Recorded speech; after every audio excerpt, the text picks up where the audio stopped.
नवी मुंबई शिरवणे जुईनगरची मैदाने वाचवण्यासाठी नागरिकांचं तीव्र आंदोलन। एक दिवस मैदान वाचवण्यासाठी घोषणा देत शिरवणे आणि जुईनगरमधील नागरिकांनी नवी मुंबई महानगरपालिकेसमोर जन आंदोलन केले। नवी मुंबई महापालिकेच्या माध्यमातून शिरवणे व जुईनगर येथील खेळाचे मैदान पालिकेकडून रद्द करण्यात येत आहे। यावेळी शिरवणे बचाव समिती व इतर स्थानिक नागरिकांनी मैदान वाचवण्यासाठी प्रचंड जनआंदोलन छेडले आहे। जुईनगर आणि शिरवणे ग्रामस्थांसाठी वापरात असलेल्या खेळाच्या मैदानावरील माती काढण्याची निविदा महापालिकेने काढली आहे। यामुळे दोन्ही ग्रामस्थांचे खेळाचे मैदान त्यांच्या हातातून जाणार असल्याची परिस्थिती निर्माण झाली आहे। हे मैदान वाचवण्यासाठी ग्रामस्थ एकवटले आहेत। याबाबत प्रकल्पग्रस्त राजेश पाटील यांनी म्हटले आहे की आज जर मैदाने वाचवली नाहीत तर भविष्यात खेळासाठी जागाच उपलब्ध होणार नाही। कृत्रिमरित्या त्या ठिकाणी तयार झालेली मैदानं जे चुकीचे नियोजन शिडकोनं केलेलं होतं त्याच्या अनुषंगाने एकही मैदान उपलब्ध नसल्यामुळे मैदान तयार झालेली होती। त्या ठिकाणी अनेक वर्ष तिथले खेळाडू त्या ठिकाणी खेळतात, वयोवृद्ध त्या ठिकाणी खेळतात, तरुणगा म्हणून त्या ठिकाणी फिरतात, माझ्या सगळ्या माता भगिनी त्या ठिकाणी खेळतात। अशा पद्धतीचे मैदान महापालिकेनं पहिल्या त्यांच्या डीपी प्लॅन मध्ये मंजूर केलं।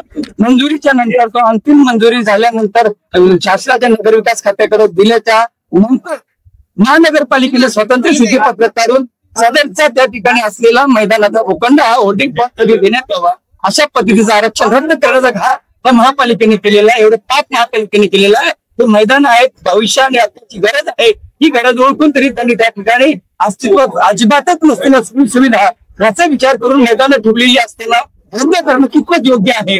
आणि महानगरपालिकेनं ते ज्या पद्धतीने त्या ठिकाणी खेळी केलेली आहे ही फक्त भ्रष्टाचार करण्यासाठी आहे, कॉन्ट्रॅक्ट करण्यासाठी आहे।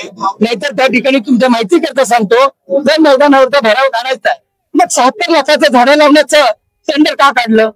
मग त्या ठिकाणी आणखी 25-30 लाखाची मोठी झाडं दुसऱ्या ठिकाणी आणा आणि तिथे लावा, मग तिथे भराव काढायचा, मग ही टेंडर काढण्याचं गरज काय पडली?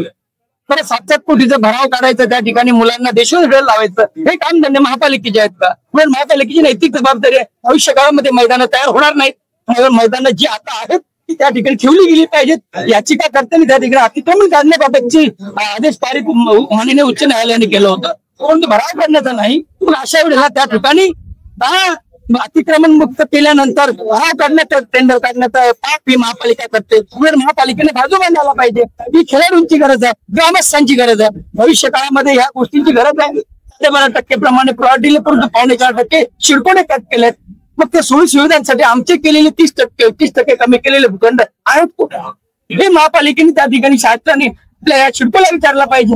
आम्ही या ठिकाणी आलोय मैदान बचावासाठी, मैदान वाचले पाहिजेत हा संकल्प प्रत्येकाचा आहे, निर्धार प्रत्येकाचा आहे। मोठ्या संख्येने या ठिकाणी खेळाडू आणि आमच्या माता भगिनी आणि ज्येष्ठ नागरिक या ठिकाणी आल्यात, पोटतिडकीने या ठिकाणी सांगतात हो आपली मैदान वाचली पाहिजेत। आम्ही हेतू एल्गार माननीय आमचे लोकनेते दिबा पाटील साहेबांचा आदर्श म्हणून पुन्हा एकदा संघर्ष करायचं तयार झालं।